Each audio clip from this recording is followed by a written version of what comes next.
Alors je me présente, je m'appelle Monsieur Daclus Antoine, je suis le président du syndicat France Très Petites Entreprises au niveau national.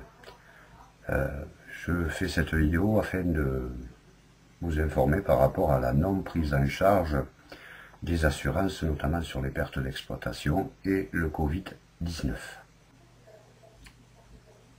Bien, en effet, suite à l'arrivée du Covid-19, le journal officiel au niveau de l'État a été publié le 15 mars 2020, où cet arrêté, on appelle ça un arrêté de péril, mis en place par le gouvernement, portant sur les mesures relatives à la lutte contre le coronavirus.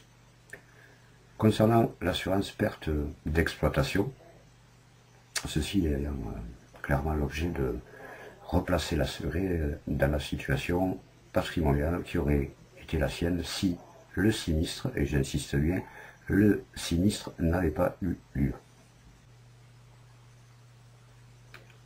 Le motif de refus de prise en charge par les assurances lié à la pandémie, lié à une menace grave, ne l'ont été que quelques jours plus tard dans le cadre d'un nouvel arrêté qui est devenu une loi. À partir de là, que les choses soient très claires.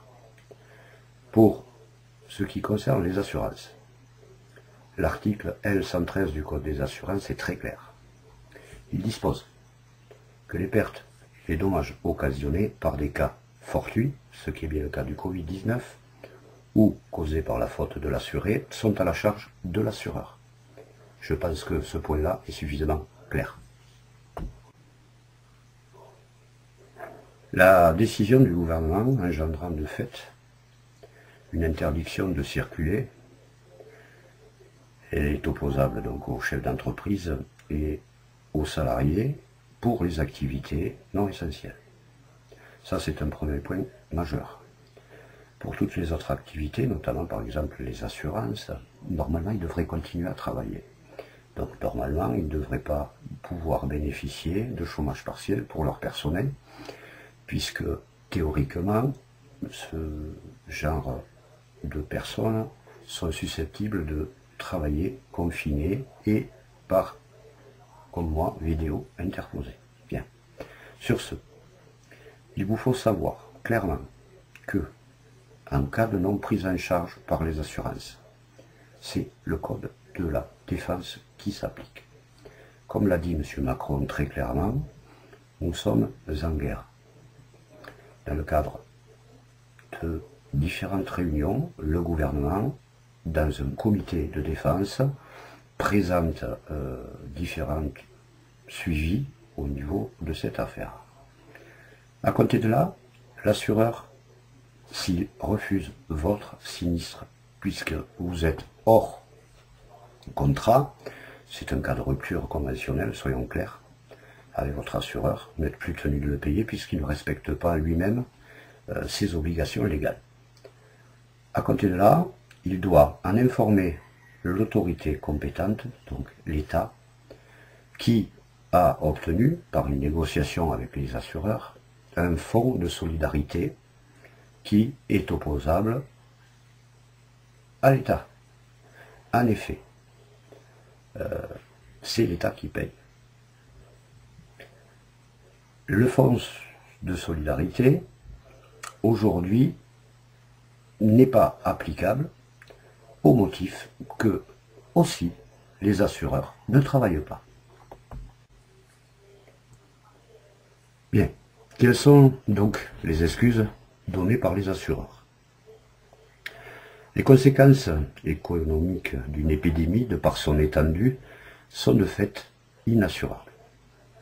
C'est pour ça que la quasi-totalité des contrats couvrant les entreprises excluent l'événement d'épidémie ou de pandémie. Ceci est bien hors de propos en effet. Un dommage matériel garanti a été délivré, donc dès le 14 mars, par le gouvernement, ceci étant un arrêté de péril, en faisant un arrêté donc d'accès interdit par décision administrative, et c'est bien un dommage matériel, couvert par les assurances, ne leur en déplaise. D'une part, l'état de la situation n'est pas du fait de l'assuré. Les clauses des contrats qui sont proposées par les assurances ne relèvent pas d'une garantie d'exclusion, puisque le coronavirus, personne ne connaissait jusqu'à aujourd'hui, enfin, hormis les médecins. Et qui plus est, les clauses d'exclusion doivent être formelles et écrites. Ce n'est que plus tard, effectivement, pour réparer leur erreur, le gouvernement a mis en place cette crise sanitaire, nommément, pour permettre aux contrats où il y est bien stipulé pandémie, crise sanitaire, excluent leurs clients de ces garanties-là. C'est bien une intervention a posteriori de M. le maire et des assurances qui, curieusement, sur la même période, se sont réunies pour établir un fonds de soutien à hauteur de 200 millions d'euros.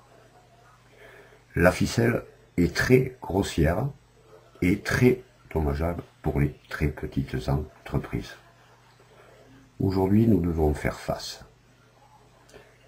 Nous devons absolument réagir et obliger contractuellement les dites assurances. Ça va être très difficile. Ce combat peut durer longtemps. De ce fait-là, mon conseil aujourd'hui, c'est ce que vous pouvez faire, c'est rompre unilatéralement tous vos contrats d'assurance et en prendre une autre. Ce qui vous permettra de renégocier notre contrat avec nos amis assureurs et ainsi tenir compte de la situation actuelle où vous n'aurez plus d'assurance du tout, hormis le gouvernement.